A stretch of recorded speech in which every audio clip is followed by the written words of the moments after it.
All right, so the first stanza from Trust and Awakening, the great way is effortless, with no preferences.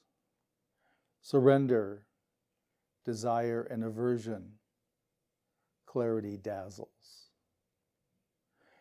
So you have a whole lot in this first stanza of the poem. The great way is effortless. The great way is what we call the practice map or the practice path. And so to say that it's effortless, it's not saying that we don't do anything, but it's looking at the origin of the effort or the driver, the intention. And if we're talking about effortless, then we're talking about taking action that isn't being directed by the personality, by our self-image. It's being directed from our deeper nature, our true nature, which is the term I use for the qualities and the functions of the Absolute in our particular consciousness.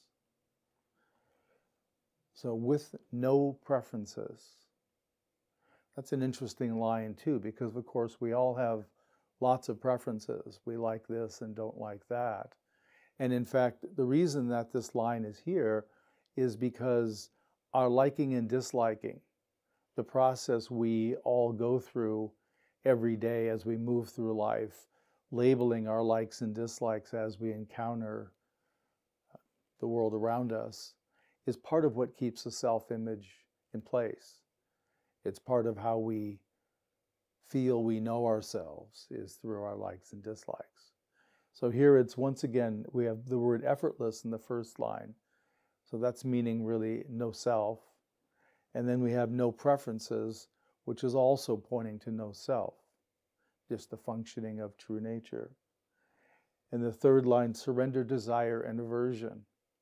So put down what we want to get in order to feel whole, and also put down what we're trying to reject or move away from us in order to feel whole. And then finally the last line, clarity dazzles. Now, this is what happens if we're able to contact these different no self-expressions and have some contact with our true nature, is the clarity of reality dazzles. There seems to be a sparkle in the air. So anyway, that's a great start to our day together. So awakening is a foundational cornerstone of Buddhism. The Buddha both practiced what is now Theravada Buddhism, but he practiced it in a way that's a little different than how it's practiced in the West.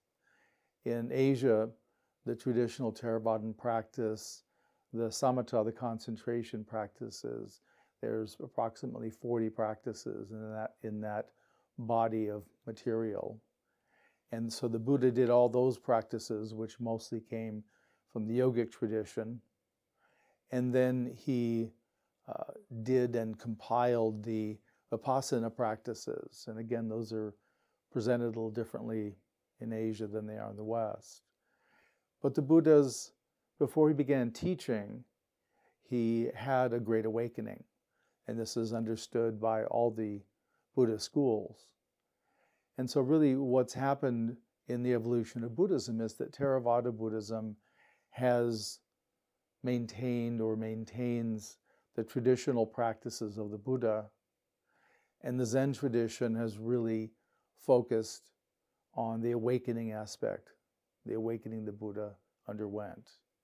And this is true for the Chan school, which is the Chinese presentation of Zen, and also the Son in Korea, which is the same tradition with a different name.